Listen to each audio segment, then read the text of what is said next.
Certo? Casamento não tem problema. Entendeu? Quem vai casar precisa entender que casamento é quase um sistema prisional semi-aberto. Como assim? Ué, você sai para trabalhar de manhã, volta para dormir em casa e tem um encontro íntimo lá uma vez ou outra. É mais ou menos isso, entendeu? Você sabe que eu te acompanhava. Te acompanho há muito tempo. E teve uma época que eu olhei e vi o mesmo nome e não vi a mesma pessoa. Eu falei, é a mesma pessoa? O que ele fez que agora ele tá todo bonito e tá galã? Você era muito diferente antes. Mas meu pai me deixou de herança uma calvície, tá certo? Foi aquilo que eu recebi. E minha mulher deu um upgrade, né? Ela emagreceu, começou a cuidar, e aí eu vi que estava tendo um desnivelamento muito grande. Tô com esse problema em casa. Então aí o que acontece? Eu resolvi, né, que ia dar uma melhorada no visual, essas coisas, e aí acabei colocando cabelo. E eu não quis ficar novo. Essa não era a minha proposta. Então é que eu coloquei cabelo branco. Mas rejuvenesce o cabelo. Isso aí, o meu cabelo é branco, e eu acabei enfrentando uma depressão. Ok? Não, mas não é possível. Sério, eu enfrentei uma depressão forte e aí a barba acabou aparecendo. Antes da pandemia. Então, e só que aí quando a barba cresceu, a minha esposa falou, Cláudio, eu achei que a barba tá combinando com o cabelo, e aí eu acabei deixando a barba. Acabou que o visual as pessoas aprovaram. Ficou muito bom. E graças a Deus, e pelo menos eu fiquei mais pertinho da esposa. Por que muitos líderes religiosos têm depressão? No meu caso, em particular, foi o seguinte, eu não tive uma família bem organizadinha não, era bem disfuncional. Então eu morei com muitas pessoas. À medida que eu não seguia um protocolo daquele lá, eles acabavam me mandando embora. Certo? Então eu sempre me via fazendo uma malinha, uma sacolinha, mudando de uma casa para outra. Ok? E aquilo eu não entendia que estava desenvolvendo em mim um problema sério de rejeição. Quando eu fui pastorear a igreja, todas as vezes que uma pessoa saía da igreja, por qualquer motivo que fosse, às vezes apenas porque mudava de endereço, ok? Eu sentia a dor da rejeição. Só que eu não sabia isso. Eu não reconhecia isso. Eu só reconheci isso porque uma profissional, né, da saúde emocional, ela me mostrou. Quando eu contei para ela a história, ela entendeu que todas as vezes que alguém saía da igreja, eu startava aquele comportamento de rejeição. Como isso é perfeitamente... Pastor, mas é mais ou menos como motorista de ônibus, Celso. Certo? A função dele é só dirigir. Tem ponto que ele para, tem gente que sobe, tem ponto que ele para, tem gente que desce. Ele não pode se envolver demais com os passageiros, porque o nome já diz, eles são passageiros. Ok? E eu cometi essa falha. Você, como empresário, não sei, você tem dificuldade para despedir alguém, não? Tenho. Eu sou bem... Assim, eu sou um cara que não gosta muito de conflito. Tá certo? Eu também não. Então, eu aprendi que como Deus, ele sempre trabalha com misericórdia e justiça. Você não pode ser misericordioso o tempo inteiro. Tem que ser justo, não é isso? É mais ou menos. Tem hora que você tem que exercer misericórdia e não justiça. Se você exerce justiça o tempo inteiro, você fica uma pessoa... muito fria. Se você acaba exercendo misericórdia o tempo inteiro, você fica meio que fraco, né? Pelo menos assim, que as pessoas vão te meio leviano. E como que você divide, vamos supor, um show de stand-up de um culto, por exemplo? É um grande desafio até por causa daqueles que estão indo no evento. Sim. Eu sempre explico muito bem quando é uma palestra. Senão o cara vai a uma palestra e ele aguarda, né, um apelo no final. Você quer receber Jesus. Às vezes eu estou numa empresa e no final um dos colaboradores, né, que me admira vai lá, mas eu achei que o senhor deveria ter falado mais. Né, o senhor não trouxe a Bíblia, não abriu. Então as pessoas confundem muito isso. Eu não, eu tenho que ter cuidado. Às vezes... você dá um deslize, né? E pede um amém. Manda uma piadinha, amém? Isso é mais ou menos isso, tá certo? Então, você se atrapalha, ok? Quem achou graça, grita aleluia! Mas também já fiz, né? Um stand-up, ou melhor, um culto, e acabei contando uma piada que não devia.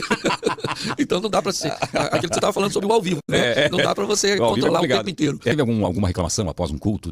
Pastor, aquela piada, aquelas mais fervorosas, eu não gostei muito. Já teve? Já teve bastante.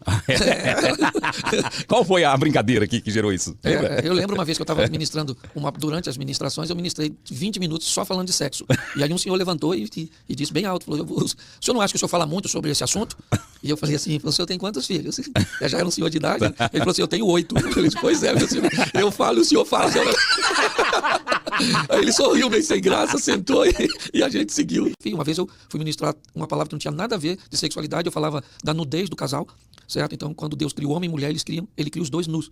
E a palavra nudez ali não está só falando a nudez física, também emocional. Todas as vezes que uma mulher consegue ficar nua diante do marido, certo? Não vestindo suas emoções, falando tudo que sente, expondo tudo, isso fecha a porta para o mal agir. Então eu falei que o marido e a mulher têm que andar pelado. Essa era a minha tônica, essa nudez. Você quer fazer alguma coisa de intimidade? Converse os dois. Quer comprar alguma coisa? Não gostou disso, certo? Lida com isso de uma forma bem franca, bem nua. Bem transparente. Mas aí dá dupla interpretação. E no final também, um senhor falou assim, senhor muito pornográfico, que eu tenho que ficar o tempo inteiro pelado na frente da minha mulher. Aí eu falei, bom, aí não vai dar, não, deixa quieto.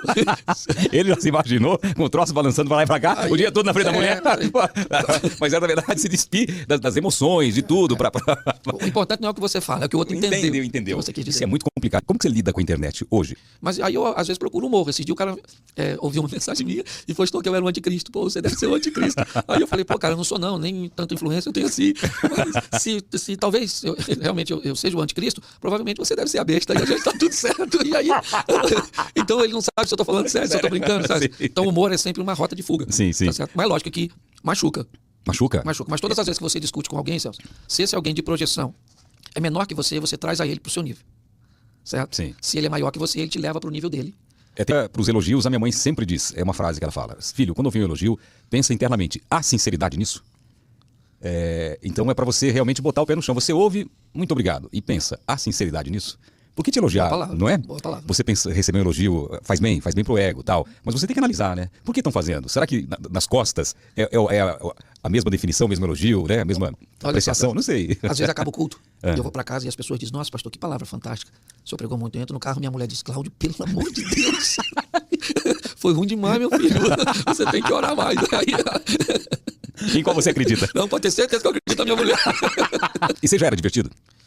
Não. Não? Não. Quando eu me converti em 92, aí apareceu esse cara que eu não conhecia, que começava a fazer piada de tudo. Comecei tudo, eu vi alguma coisa engraçada, certo? E isso só foi desenvolvendo, e eu comecei a ver na Bíblia muita coisa que dava para tratar com bom humor. Você acha que foi uma dádiva? Sim, eu acho que sim, Celso. Foi algo que eu desenvolvi, é lógico, sim. ok? Mas foi uma dádiva. Deus me deu uma oportunidade, eu acho que foi uma oportunidade. Porque a Bíblia é um livro de oportunidade, tem 2 ladrões na cruz. A oportunidade está para os dois. Ok? Ela é a mesma. A distância provavelmente era a mesma. Sim. Certo? Um estava na esquerda, outro na direita. E pronto. Mas a distância era a mesma. Mas o Salvador estava no meio. Por que ele salvou um só?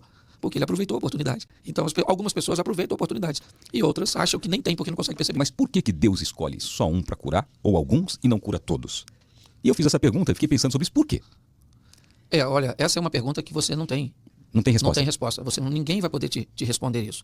Certo? Porque ele é soberano. E ele faz o que quer.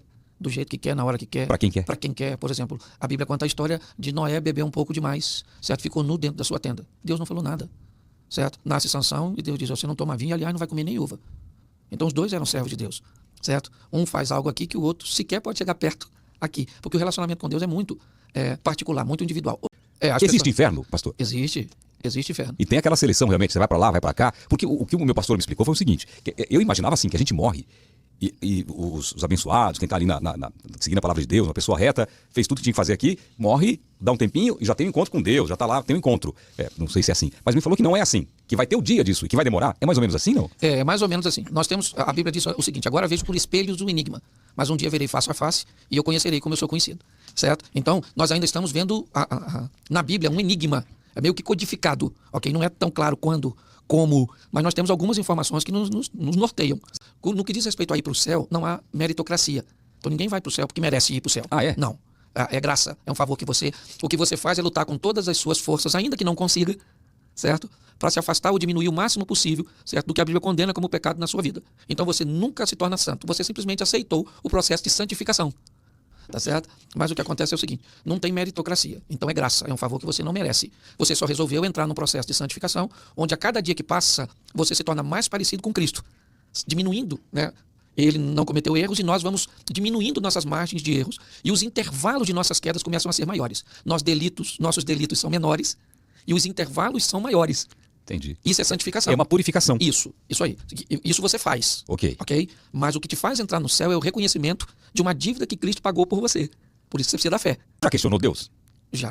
Porque tem algumas coisas que às vezes confusas pra gente entender. Mas eu já me perguntei muita coisa e ao longo do tempo você vai amadurecendo a sua mente, vai buscando estar mais perto do autor desse livro. Que a melhor maneira de se entender um livro é conversando com o autor. Sim, certo? É verdade. O autor é o Espírito Santo. Então, tem coisas que eu viajo para Israel e pergunto, porque são coisas bíblicas que eu vou aprender o contexto histórico, ok? Cultural. Certo. Não sei se tem isso, né? Você está num local que é mais sagrado, que é onde tudo aconteceu, tem uma conexão mais forte, não tem? Na verdade, não. Não tem, não existe? Não, o local mais forte da conexão, não. Tem um local que mais te influencia a se conectar. Ah, entendi. Ok? Uhum. Então tem local que ele te influencia a essa conexão, por toda a história, por tudo aquilo que você... Certo? E isso pode ser... Certo? Entendi. Às vezes você pode ir em determinados lugares e que não tem nada a ver com o ambiente religioso.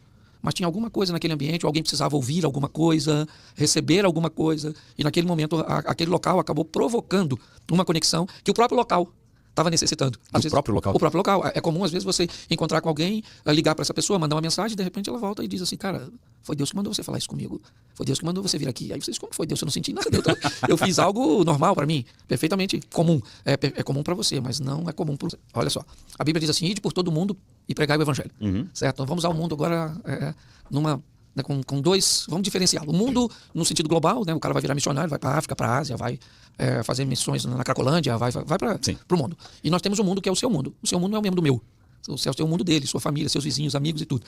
Então quando você vem para Cristo, você vem para, primeiro, encontrar a sua salvação. Sim. E a transformação que ele fez em você, agora vai mudar seu mundo.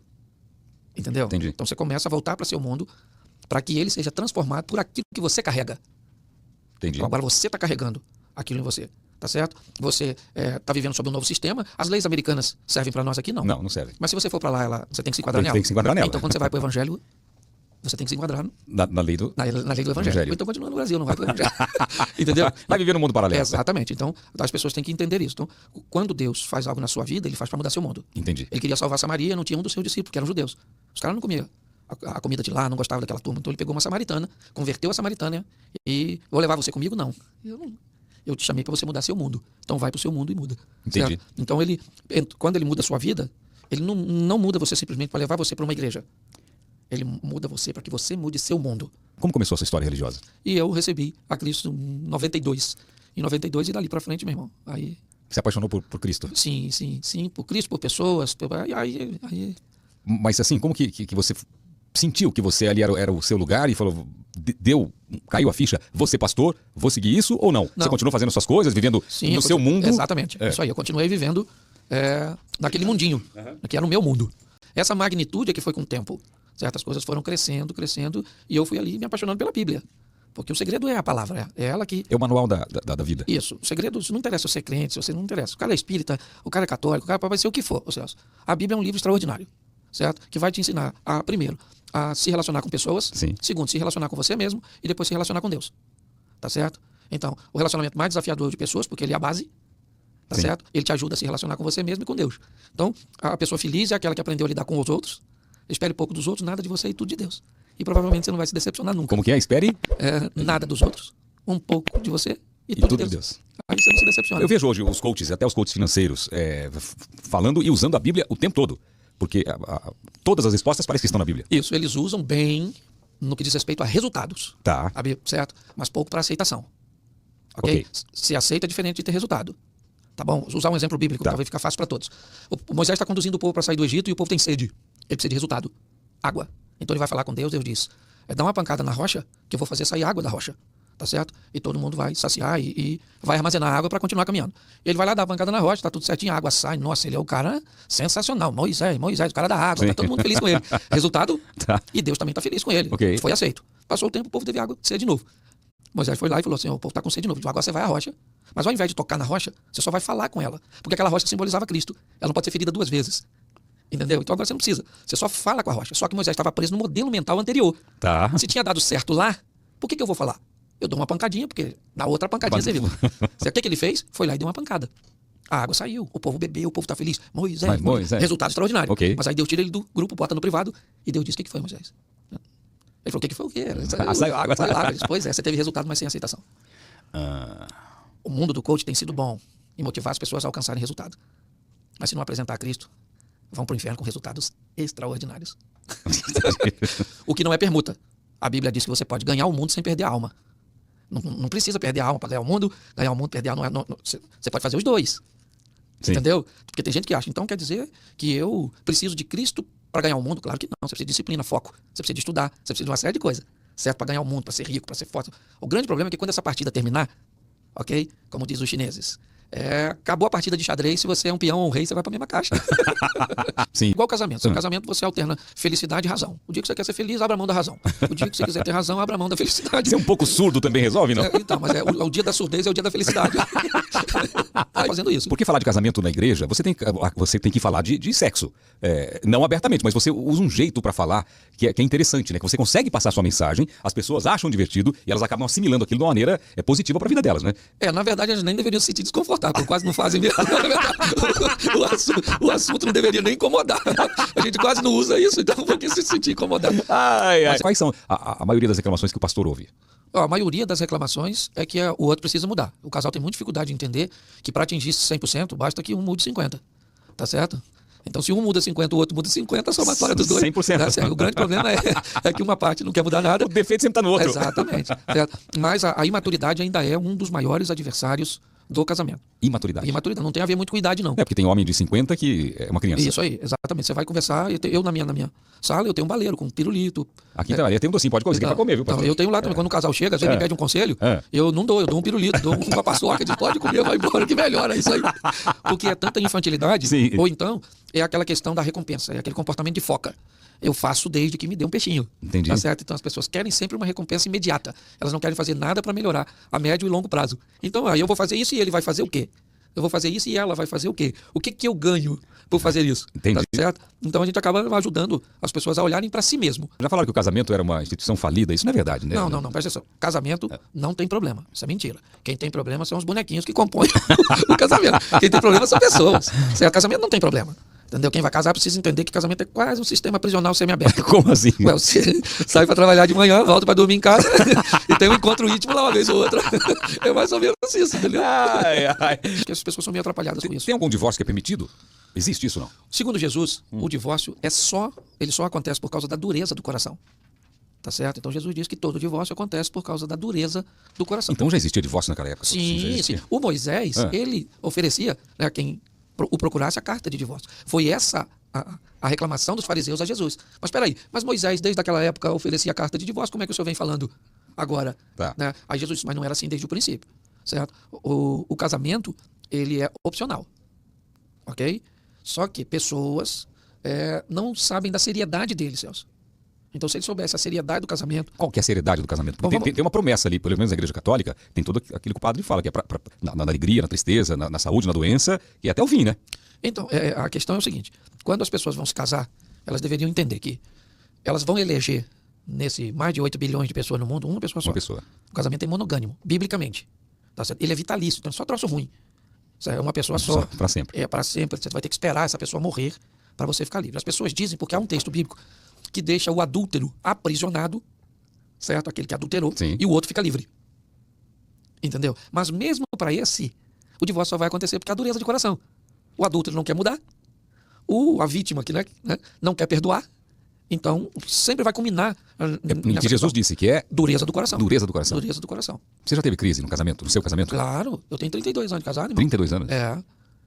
Então, na maioria das crises que nós vivemos, o problema era comigo.